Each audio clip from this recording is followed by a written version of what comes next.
નમસ્કાર દોસ્તો, મજામાં ને? ચાલો ત્યારે આજે ફરી એક વખત આપણે દિલ્હીની ફાઇલ ખોલવી છે.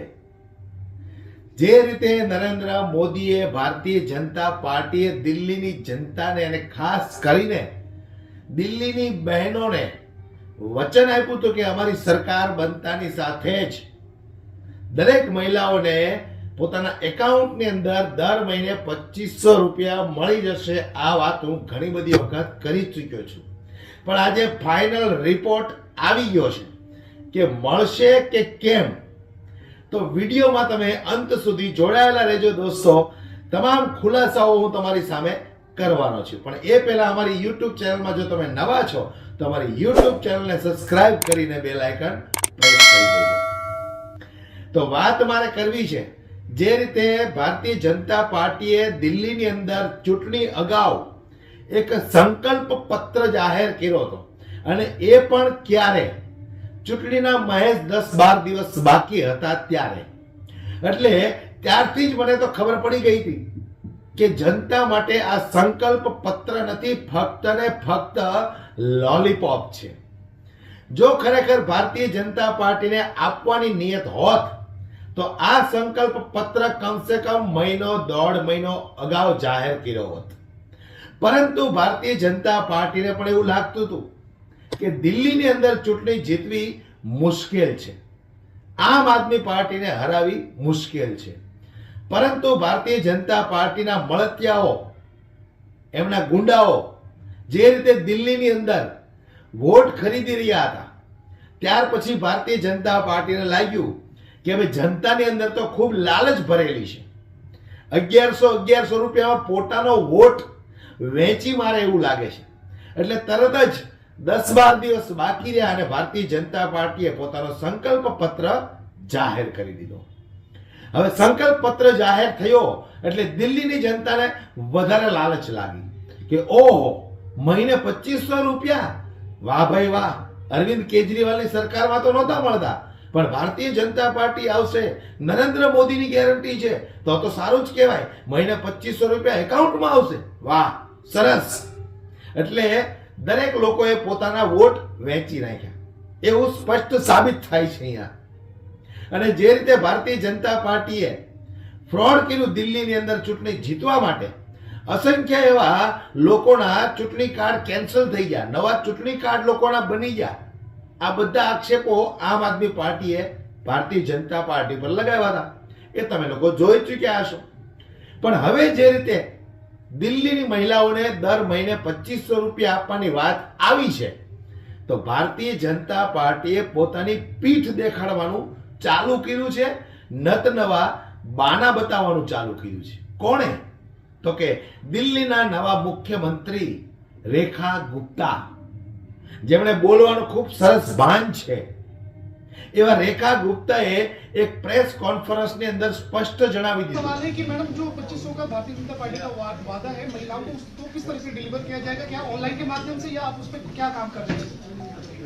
देखिए, कई फेजेस की बैठकें पिछले 4 दिन में हमने इस निमित्त लगातार कर रहे हैं.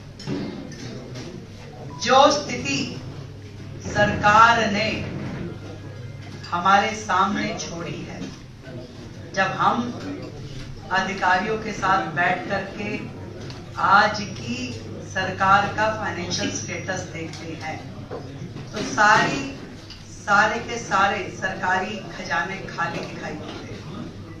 ये दिल्ली की जनता के लिए एक रेगुलर फीचर है, एक रेगुलर काम है बहनों के लिए, और इसकी बहुत ही डिटेल्ड प्लानिंग के साथ में इसे हम जनता के बीच में लाएंगे. તો હવે મારે દરેક મહિલાઓને કહેવું છે કે આ નિવેદન પરથી તમારું શું કહેવું છે? તમને મળે એવું લાગે છે દર મહિને 2500 રૂપિયા?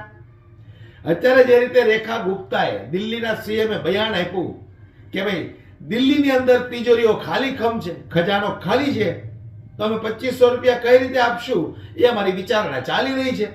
અરે 6000 કરોડ કરતા પણ વધારે અમીર પાર્ટી છે ભારતીય જનતા પાર્ટી. લોકોના દિલ જીતવા માટે, નરેન્દ્ર મોદી ખોટા સાબિત ન થાય એ માટે 2-4 મહિના તો આપો, પછી કદાચ તમારે પલટી મારવી હોય તો મારી દેજો.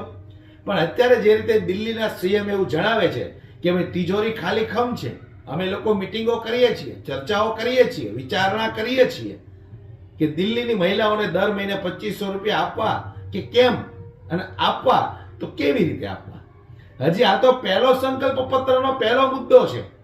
આવા તો અસંખ્ય મુદ્દાઓ ભારતીય જનતા પાર્ટીએ દિલ્હી જનતા સમક્ષ રાખ્યા હતા અને દિલ્હીને જનતાને ભોળવી અને એમના વોટ લઈ લીધા અને અમુક વોટ ખરીદી લીધા. તો આવનારા દિવસોમાં હવે જોવાનું છે કે આ ભારતીય જનતા પાર્ટીની સરકાર જે રીતે વચનો આપ્યા હતા, ફ્રી પાણી, ફ્રી વીજળી, ફ્રી શિક્ષણ, ફ્રી આરોગ્યની સુવિધા, મફત બસમાં મુસાફરીની સુવિધા, દર મહિને 2500, વડીલોને મફત જાત્રા કરાવવાની સુવિધા, આ બધું આપે છે કે કેમ?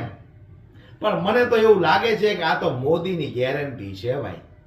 મોદીની ગેરંટી ઉપર તો એમના અંધભક્તો હોય એ જ લોકો વિશ્વાસ કરે. બાકી સમગ્ર ભારતની અંદર એમના અંધભક્તોને છોડી અને મોદીની ગેરંટી પર કોઈ વિશ્વાસ કરતું નથી. જો તમને લોકોને ખોટું લાગતું હોય તો જશોદાબેનને પણ તમે પૂછી શકો છો કે નરેન્દ્ર મોદીની ગેરંટી એટલે કેવી ગેરંટી. હવે આપણે એ જોવાનું છે દોસ્તો કે દિલ્હીની મહિલાઓને આ દર મહિને 2500 રૂપિયા આપે છે કે કેમ. પણ મારું મંતવ્ય એટલું કહે છે કે જે લોકો ગુજરાતની અંદર એક રાંધણ ગેસની બોટલ ઉપર 200-250 રૂપિયા જે સબસિડી આવતી હતી એ પણ જો આ લોકો ખાઈ ગયા હોય તો તમે વિચાર કરો, દર મહિને 200 રૂપિયા સબસિડી જો આ લોકો ખાઈ જતા હોય તો દિલ્હીની મહિલાઓને દર મહિને 2500 રૂપિયા આપે ખરા આ લોકો? હવે આપણે તમે એક સામાન્ય વિચાર કરો, 2-2.5 કરોડ જેવી આબાદી છે, જનસંખ્યા છે દિલ્હીની, તો એમાંથી આપણે ખાલી 20 લાખ મહિલાઓ મૂકો. કેટલી? 20 લાખ મહિલાઓ મૂકો. 20 લાખ મહિલાઓને જો દર મહિને 2500 રૂપિયા આપે તો કોઈ પણ સરકાર ઉઠી જાય. કોઈ પણ સરકાર ઉઠી જાય. એટલે જનતાએ કઈ વિચાર કર્યો જ નહીં કે આ પૈસા આપણને આપશે તો ક્યાંથી આપશે, અને કદાચ જો આપે તો જનતાને લૂંટીને આપે તો એનું જ થયું. એમાં ક્યાં તમે લોકોએ દિલ્હીની મહિલાઓને દર મહિને 2500 રૂપિયા ફ્રીમાં આપ્યા? જનતાને લૂંટીને તમે જનતાને પાછા આપો તો આ તો એનું એ થયું. અત્યાર સુધી દિલ્હી રાજ્ય એક એવું હતું કે જેની ઉપર 1 રૂપિયાનું પણ લેણું નહોતું. આવનારા દિવસોમાં આપણે એ જોવાનું છે કે આ લેણાની રકમ કેટલી વધતી જાય છે, કારણ કે તિજોરીઓ ખાલી ખમ છે. તિજોરીઓ ખાલી ખમ છે. આમ આદમી પાર્ટી પાસે જે કઈ પૈસા આવતા હતા એ જનતા વચ્ચે વાપરી નાખતા હતા. એટલે સ્વાભાવિક છે કે તિજોરી તો ખાલી જ રહેવાની છે. દિલ્હી રાજ્યનો સરકારી ખજાનો તો ખાલી ખમ છે. તો હવે દિલ્હીની જનતાને મફતમાં જે સુવિધાઓ આપવાની છે એ સુવિધા આપશે ક્યાંથી? મુખ્ય સવાલ એ છે. તો એના માટે તો જનતાને જ લૂંટવી પડશે. જનતાને લૂંટ્યા પછી તે આપે તો સારું, પાછું આપે તો ક્યાં વાંધો છે. પણ જનતાને લૂંટીને દિલ્હીની તિજોરી ભરવાને બદલે પોતાની તિજોરી ભરવા મળશે તો દિલ્હીની જનતા બરાબર ફસાઈ ગઈ ભાઈ. મોટા ઉપાડે ભારતીય જનતા પાર્ટીને વોટ આપ્યો. આ તો એવું લાગે છે કે ઉધરસ જેવી મામૂલી બીમારી શરીરમાંથી કાઢી અને કેન્સરને ખાઈ લીધું. આ એવું કર્યું છે તમે. જોઈએ હવે આવનારા દિવસોમાં 2500 રૂપિયા દરેક મહિલાઓને આપે છે જે નરેન્દ્રભાઈ મોદીની બહેનો છે, એની બહેનોને આપે છે કે કેમ?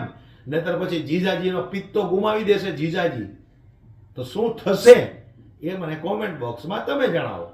વિડીયોને વધુમાં વધુ શેર કરી આગળ મોકલો એટલે અંધભક્તાણીઓ જેટલી દિલ્હીમાં છે એમને ખબર પડે કે 2500 રૂપિયાની લાલચ તો એક બાજુ રહી, પણ આપણે કોની ગેરંટી ઉપર ભરોસો કરી લીધો એટલે તો કમસે કમ એને ખબર પડે. હાલ વિડીયોમાં બસ આટલું જ. વિડીયો પસંદ આવ્યો તો લાઈક કરવાનું ભૂલશો નહીં. જય હિન્દ.